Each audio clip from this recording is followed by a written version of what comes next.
What up, is Marcus with Dynasty Football Dads, and if you're new to the channel, after this post little draft here, I have a DeAndre Swift signed jersey. All you have to do is be a subscriber for a chance to win. We're going to be doing, we almost every single day full of content. We're going to be doing average draft position immediately after this NFL draft compared to my initial post-draft reaction rankings here. There's some similarities, there's some exactly the same things, and then there's things that I could be totally wrong on, or I'm just different than what the ADP suggests. And then we're going to talk about a little bit about tiers and stuff like that this upcoming week. But we're going to start with average draft position. This is via Sleeper. These are some of the Money League drafts immediately post-draft here. So Breece Hall, 101, that is the average draft position. You're going to be seeing that over to this right side here. So I'm just going to take a little scoot over. Breece Hall, my 101, my easily 101. I mean, that's the easiest decision that you have in this entire draft. Superflex, 1 QB. This is Superflex, by the way. Breece Hall, 101. This is the easiest decision possible in this entire draft. Like I said, Breece Hall is a stud. I think he's going to be in that kind of argument in 12 months, being an RB, top 5 RB, Javonte Williams-esque. Ranking is what you're going to see from Breece Hall. I do know that Michael Carter will be just kind of not necessarily a pest, but you're not going to have 90%.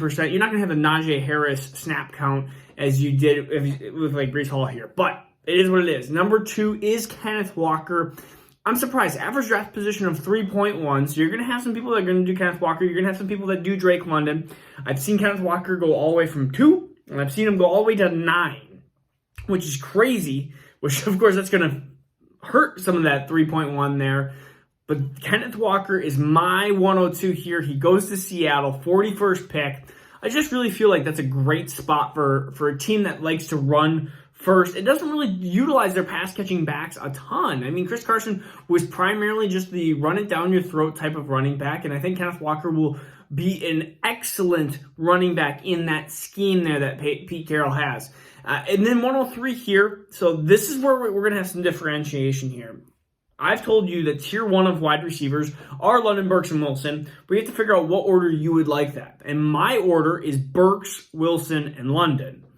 I've also heard people that say that Drake London has the best landing spot of the 3 wide receivers. And I completely disagree with that. Marcus Mariota is a problem. He is. I think that is going to be a huge issue for Atlanta. Yes, he's going to have target share, but when you have a quarterback that is inaccurate and a quarterback that is going to have a hard time getting the ball to a bigger wide receiver that doesn't maybe create a ton of separation, this is a bad landing spot for Drake London. I like Treylon Burks' landing spot the best out of the 3. I had him pre-draft my wide receiver 1, and that's why he stays as number 3 overall for me. And then Garrett Wilson, I feel like he is a safer prospect than Drake London. They're very, very close, but I feel like Garrett Wilson is safer. And I believe in Zach Wilson I believe in what the Jets are doing as a whole. They have Breece Hall, they have Michael Carter, they have Elijah Moore, they now have Garrett Wilson. They are really trying to amp up this offense, and they're going to need to try to keep up with the other AFC teams, whether it's the Bengals, the entire AFC West. They're going to have to keep up offensively. So I really do like Garrett Wilson. So really, you see the top 5, and we're going to be talking about tiers, but really the top 5 are more times than not. And I even listen to other people as well pitch into what their paid leagues are talking about. And most of the top 5, that's what you're going to get. And then you're going to get down into this kind of tier break of Jameson Williams. Kenny Pickett is going to be a part of this sometimes. Then you're going to have the Chris Olave, the Christian Watson, the Sky Moores. This group of wide receivers and usually it starts off with Jameson Williams. You could maybe even call him just pick 6, because it seems like everybody that is in pick 6 takes Jameson Williams. And guess what I would take if I had pick 6? You guessed it right, Jameson Williams. He's just in that spot where he has a decent enough landing spot. He has more talent, in my opinion, than the Chris Olaves, because Chris Olave is talented but has no run after the catch. And he doesn't break tackles. So you have Jameson Williams, and then you have these wide receivers that have a ton of upside, and you might see one of them sneak in, like Christian Watson or Sky Moore at 6. But a lot of times it's going to be Jameson Williams, because people see that upside of that potential. Hey, this should have been the 101 or 102, more in case 102 if his ACL injury didn't happen. So this is where we have Jameson Williams, 106, 106. They have Kenny Pickett drafting at 107. Yeah, actually tied for 106, you could say. I don't like this pick. I don't like Kenny Pickett in the top 7. Kenny Pickett is, gosh, I gotta find him. I had originally my reactions was having Kenny Pickett right into that like 108 range, but just even looking at this more, I would rather have the Christian Watson, Sky Moore. I'm putting Kenny Pickett into that like end of first round range. I have him and actually Malik Willis a lot closer than others, and we'll talk about Malik Willis, the most controversial apparently pick that I have showed people the previous video yesterday. But Kenny Pickett is more into that end of first here. For my opinion in Superflex, they have him at 107 or tied for 106, and I just feel like that is overvaluing what Kenny Pickett can do. Yes, he's going to be in Pittsburgh. He was the only quarterback drafted. He was drafted 20th overall, though, and I believe more in Mitchell. I think Mitchell Trubisky has just a good chance, just as well of a chance to beating out Kenny Pickett. They assume that everyone's assuming Mitchell Trubisky will be the bridge quarterback. But Kenny Pickett, there is no guarantee, especially being 20th overall, that he ends up being the starting quarterback. He could be a Christian Ponder-like. And what did Christian Ponder do? He sucked. And Kenny Pickett could end up being somebody good. Yeah, he could end up being, not even Phillip Rivers-esque. I would almost say like Mac Jones-esque. But again, you're talking about this is fantasy football, not NFL quarterback-wise. Not how great are they at their team? How good are they at being a game manager? Are they Jimmy Garoppolo? Are they Mac Jones? Like, are they going to just be a good quarterback, a good game manager? Maybe Mac Jones is more than that. Argument, whatever it is. Kenny Pickett, lower on my opinion.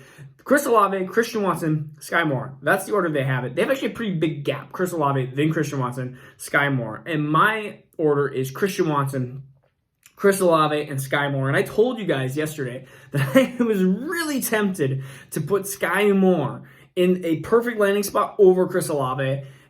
And I really want to. I really do. I think I will. It's just going to take... Right now, they are so neck and neck with me. So I'm just going to say right now that I'm just going to put Sky Moore ahead of Chris Olave. And maybe eventually they'll flip-flop or whatever it is. And we'll look at training camp and stuff. And we'll see what exactly happens. And right now, I have Christian Watson ahead of both Chris Olave and Sky Moore. I feel like Christian Watson... The Green Bay put all their chips in him. They are going to try to make sure that Christian Watson succeeds at the next level. They are going to do everything in their power, and he has Aaron Rodgers. So he is going to take that 108 spot, 109. It's going to be Chris Olave, or Sky Moore, then Chris Olave. Then they have Malik Willis here. They have Malik... their ranking system is weird on that side, but they have Malik Willis at 11. I have Malik Willis at the end of first as well, and I had a lot of people say, well, Malik Willis is a third-round draft pick. He's like, I understand that there are very few quarterbacks that succeed at the third-round level. Those that succeed in fantasy are mobile cheat codes. Russell Wilson, Dak Prescott, those types of players. Even RG3, mobile, not necessarily amazing quarterback. Lamar Jackson, mobile, Jalen Hurts, mobile. Like, these are all mobile quarterbacks that are not necessarily good quarterbacks. But in this day and age, you have, yes, a project. He may not even play the entire 2022 season. But if you're a contending team, usually here, this is a great boomer bust pick. In my opinion, if Malik Willis starts a game, and we saw this, and I know I'm going back to Viking stuff, but we saw this with Joe Webb, who is basically a wide receiver playing quarterback. He still ran the ball. And really, that is the only mobile quarterback that I can think of that literally just couldn't even throw past 5 yards. And Malik Willis can. You can see that his arm is incredible. He doesn't need more than 175, 200 yards passing. He can run. He averaged like 90 yards running. If he ran for 50 yards and half a touchdown a game, so you're talking... Heck, that's what, 8 points right there. He doesn't need much in the passing regards to make himself fantasy relevant. It's what Jalen Hurts has done. He's been a bad quarterback. Let's just put it out there. He hasn't been a good quarterback. He's been an excellent quarterback for fantasy football. Kyler Murray at times has been super frustrating as a quarterback. And I understand the draft capital is completely different from 101 to the third round. But if you're talking about somebody who is concrete 101, or even 3 days ago, 4 days ago, he was concrete 102, Malik Willis, 102, 103, and you were going to shove him into the second round or end of the second, which I've seen, and here, 111, I just cannot see him going past into these middle second rounds. These teams are going to be desperate for quarterbacks. People were drafting Deshaun Watson super high, and we didn't even know if he was going to play again. Now, that's a little differently because of his legal situations, but when teams are desperate for quarterbacks, Tyron Taylor has been a successful fantasy football quarterback, and I actually started him last year because I ran my quarterbacks just basically fell apart in Superflex. I had Matt Ryan and Jared Goff and as my QB kind of two, like trying to patch my QB2 together, and I ended up having to start Tyron Taylor. Malik Willis is that same type of player. So just know that that is definitely somebody that I am taking at the end of the first year. And that's what I'm going to do. So the next two, again, are going to be very interesting prospects as well. It's George Pickens. It's James Cook. I've heard a lot of people love James Cook. A lot of people hate James Cook. The biggest concern of James Cook is BMI, which is body mass index. And know one thing that can happen? He can eat like Eddie Lacy for a good month and he'll be fine. I think James Cook, the biggest concern is his size. He has Kenneth Gainwell type size. He's light. He's a little bit lighter. But if he adds a little bit of a year into the weight room, like his brother, if he just follows what his brother's weightlifting program is, the BMI concern is gone. We also have the concern that he wasn't the lead back in Georgia. Zamir White was. But James Cook has the team, the team/landing spot, and he has the draft capital. We cannot let him fall further than early second, like that 201 range. And right now I have him, and I have him right at the end of technically he would be the end 201 because we have the two quarterbacks. So it'd be Pickett, if I can actually talk, Pickett, Willis. Then we have George Pickens, and we have James Cook rounding out that end of the first, early second here. So very similar to some of these things, but like I have Kenny Pickett a lot further down. And I think that George Pickens, James Cook, just depends. Do you need a running back? Do you need a wide receiver? I had George Pickens slightly ahead of James Cook at that 112-2-1 turn here. And now we're talking about pick 14, which they have Jahan Dotson. This is the most disappointing. And it's funny how like I immediately had a reaction, and I was like, I think my player is going to be completely different than actually what immediately Sleeper is going to react to. They're actually kind of similar. So Jahan Dotson gets the biggest bump down for me, Washington. And that's what shows with the public, too. 202, and he's my 202 as well. My 203 is David Bell, which you can barely see on the list. 206 by David Bell there, which is a little bit surprising. I think that his Cleveland spot, and he's kind of a boring prospect in the regards that nothing is super elite about David Bell. And so if nothing is super elite about David Bell, then people just kind of like turn away of like, they're just kind of like, he's the Rashad Bateman, but even more like more of a Rashad Bateman light.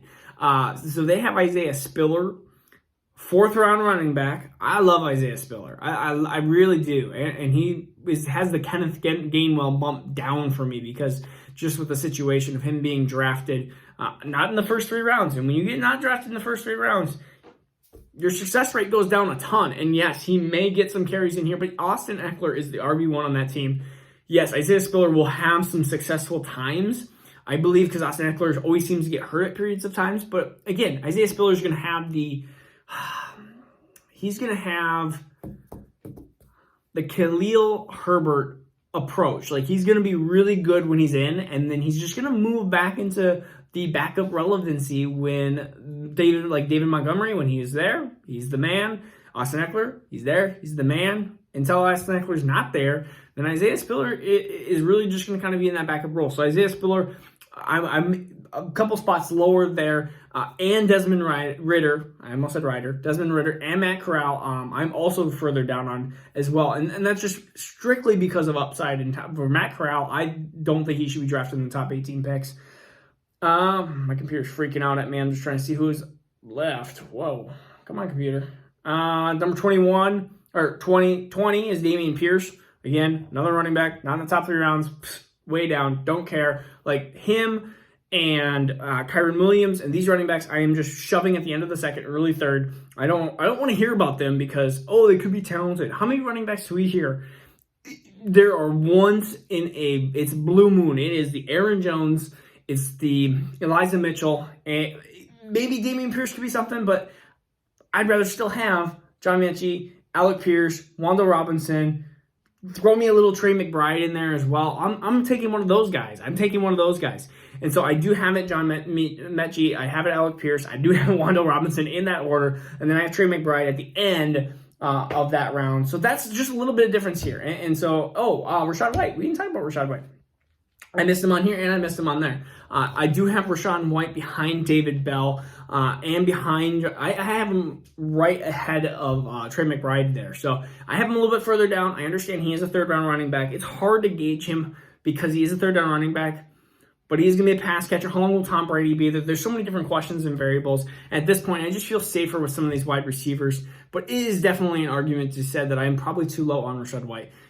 But that being said, it is what it is. You got to be low on somebody, right? So that's what we have for ADP so far. We're going to be talking about tiers. We're going to be talking about different breakdowns here. And give me your questions. We're going to be going through drafts right now. Like, there's drafts going on as we speak. So, all right. Peace out. Take care. We'll see you tomorrow.